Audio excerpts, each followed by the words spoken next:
నమస్కారం అండి. మా పాప బ్రాహ్మణి ఆద్య. ఈరోజు హాలిడే కదమ్మా, ప్లీజ్ ఈరోజు నన్ను షాపింగ్ తీసుకెళ్ళవా డీమార్ట్కి, నాకు నచ్చిన స్నాక్స్ కొనుక్కుంటాను అని అడిగిందండి. సో సరే ఓకే ఆద్య, నాకు కూడా ఇంటికి కావాల్సిన కొన్ని సామాన్లు ఉన్నాయి, తీసుకుందాం పదా అని చెప్పి తీసుకెళ్ళాను.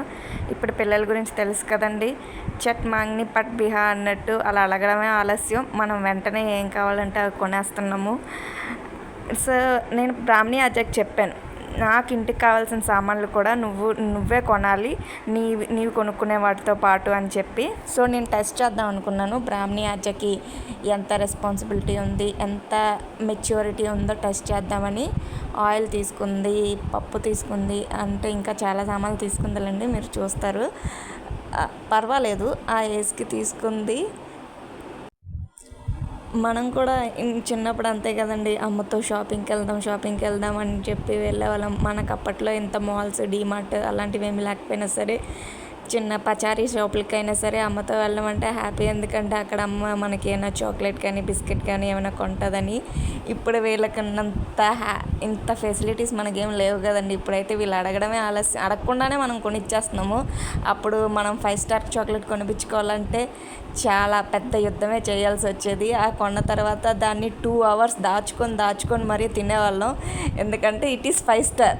ఇప్పుడు వీళ్ళకి 5 స్టార్ అంటే ఆ 5 స్టార్ ఇట్ ఈస్ మా సిల్క్ తీసుకోవచ్చు కదమ్మా అనేవాళ్ళు. అప్పట్లో సిల్క్ లేదు, కానీ ఒకవేళ మన మమ్మీల్ని మనం సిల్క్ తీసుకోమంటే హార్ట్ అటాక్లు వచ్చేసేవేమో వాళ్ళకి సిల్క్ ప్రైస్ చూసి. ఇప్పుడు మనం సిల్క్ ఓకే తీసేసుకోండి అని చెప్పి ఇచ్చేస్తున్నాము. ఇంటికి కావాల్సిన గ్రాసరీ సెక్షన్కి కూడా వెళ్ళింది, దానికి నచ్చినవి తీసుకోమని చెప్పాను. పెసరపప్పు తీసుకుందండి, కేజీ పెసరపప్పు. ఏం చేసుకోమనో పెసరపప్పు, కేజీ పెసరపప్పుని. తర్వాత షుగర్ తీసుకున్నది, ఆయిల్ కూడా తీసుకుందండి. ఆయిల్ కూడా ఆల్రెడీ ఇంట్లో ఉంది, ఆ విషయం దానికి తెలుసు, అయినా మళ్ళీ ఆయిల్ తీసుకుంది. అది దాని మెచ్యూరిటీ లెవెల్. సో ఆయిల్ తీసుకోమన్నా కూడా. తర్వాత ఇంటికి కావాల్సిన ఓడోనిల్ తీసుకుంది, అంటే దానికి రూమ్ చాలా నీట్గా ఉండాలి, చిన్న స్మెల్ కూడా ఉండకూడదు. ఒకవేళ చిన్న స్మెల్ ఉన్నా సరే స్ప్రే చేసేస్తుంది. పూజా సెక్షన్కి కూడా వెళ్ళిందండి పాప, చాలా మంచిగానే పూజ చేస్తుంది, నాకన్నా బాగా పూజలు చేస్తుంది, రోజు దండం పెట్టుకుంటుంది. ఇంకా ఈ section this is danger zone in DMart అండి. ఎందుకంటే ఇక్కడికి వెళ్తే మినిమం 10 అయినా సరే కార్ట్లో పడిపోవాలి, అందులో 1 కూడా యూజ్ ఉండదు, అంతా కూడా వేస్టే. ఆ దువ్విన ప్రతిసారి ఆ దువ్విన కొంటుంది, బుక్స్ కొంటుంది, తీసిన ఒక్క బుక్ కూడా నీట్గా యూజ్ చేసుకోదు. రాసుకోవడానికి అయితే మాత్రం కొందు, పిచ్చి గీతలు పెట్టడానికో లేకపోతే బొమ్మలు వేయడానికో కొంటుంది. సో ఈ సెక్షన్ అన్నది ఫుల్ వేస్ట్.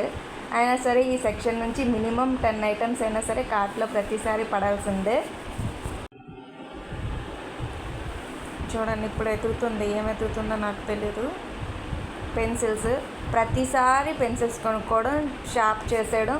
రోజు పెద్ద పెన్సిల్ తీసుకెళ్ళి షార్ప్ చేసి చిన్న తీసుకొస్తుంది. ఆ చిన్న బుక్ ప్రతిసారి కొంటుంది, ఏం చేస్తుందో నాకు తెలియదు. ఈ పెన్సిల్స్ ఏవో బాగున్నాయి, కంటికి ఏమి అందంగా కనిపిస్తే అవి కొనేసుకోవాలి, వాటి వల్ల యూజ్ ఉందా యూజ్ లేదా అన్నది వాళ్ళకి అనవసరం. నేను చూశానండి, సబ్బు తీస్తుందా సర్ఫ్ తీస్తుందా అని. సబ్బే తీసింది. ఇంటిలో వాషింగ్ మిషన్ ఉంది కదా అజ్జ, సబ్బు ఎందుకు, సర్ఫ్ కదా యూజ్ అని చెప్పాను. సబ్బు కూడా యూజ్ చేసుకోవచ్చు దివ్య అని తిరిగి నాకే చెప్పింది. ఆఖరికి నేను కార్ట్లో ఉన్న వాటిల్లో నీకు ఉపయోగపడేవి, ఇంటికి ఉపయోగపడేవి కొన్ని ఐటమ్స్, మ్యాండేటరీ ఐటమ్సే ఉంచి మిగతావన్నీ కూడా క్లియర్ చేసే అని చెప్పాను. అంటే నేను టెస్ట్ చేశాను ఎన్ని ఎంత మెచ్యూర్డ్గా ఆలోచిస్తుందో అని. తిరిగి క్లియర్ చేసేసి ఎక్కడ తీసిన వస్తువులు మళ్ళీ అక్కడే తిరిగి పెట్టేసాయి అని చెప్పాను. ఎందుకంటే అందులో వేసిన ఐటమ్స్లో సగం ఉపయోగపడలేని ఐటమ్సే ఉన్నాయి.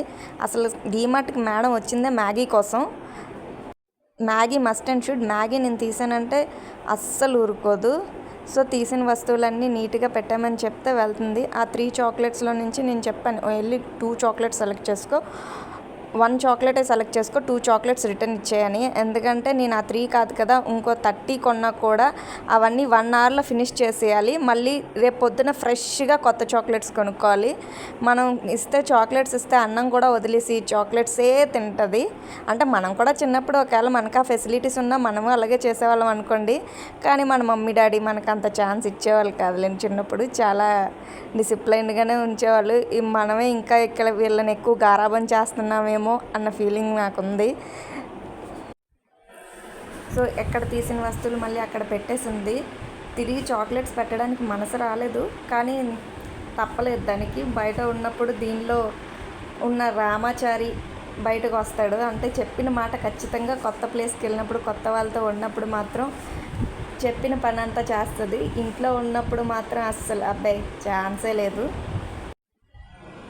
సో చాక్లెట్ పెట్టేసింది, కానీ ఒకటి పెట్టి 2 తీసుకోవడానికి ట్రై చేసింది. నేను చెప్పాను కుదరదు అని. అప్పుడు ఒకటి పెట్టి కనీసం ఒకటైనా సరే మళ్ళీ బ్యాలెన్స్ చేసుకోవడానికి చూసింది. నాకు ఆప్షన్ ఇవ్వలేదు ఇంకా. సరేలే ఇప్పుడు అందరి ముందు ఎందుకులే అని వదిలేసాను నేనే. తర్వాత స్నాక్ కౌంటర్కి వెళ్ళి స్నాక్స్ అన్నీ తెచ్చుకుంది. స్నాక్స్ అన్నీ తీయడానికి అయితే నాకు ఆప్షన్ ఉండదు, ఎందుకంటే అవన్నీ చాక్లెట్స్ కాదు, షుగర్ కాదు, స్నాక్స్ ఇవి అని చెప్తుంది. అవి హెల్దీ కాదన్నా సరే ఊరుకోదు. కార్ట్ దగ్గర నుంచి మొత్తం అన్ని బిల్లింగ్, కార్ట్లోంచి తీసుకొని అన్ని బిల్లింగ్ అదే చేయించుకుంటుంది. వాట్ రెస్పాన్సిబిలిటీ అనుకోకండి. దాని సామాన్లన్నీ అదే వెరిఫై చేసుకొని వేసుకుంటుంది. మళ్ళీ నేను ఎక్కడైనా ఏవైనా తీసేసేమోనేమో నన్న అనుమానంతో. సో దాని బ్యాగ్ చూద్దండి, నా బ్యాగ్ కన్నా దాని బ్యాగే ఎక్కువ వస్తుంది ప్రతిసారి కూడా. ఇంటికి సంబంధించిన సామాన్ల కన్నా దానికి సంబంధించిన సామాన్లే ఎక్కువ వస్తాయి. సో బ్యాగ్ సైజ్ ఎక్కువే ఉంది కాబట్టి హ్యాపీ. అవన్నీ కూడా 2 డేస్లో ఫినిష్ చేసేయాలి. ఆ స్నాక్స్ అన్నీ మస్ట్ అండ్ షుడ్ పాప్కార్న్ ఉండాలి బయటకు.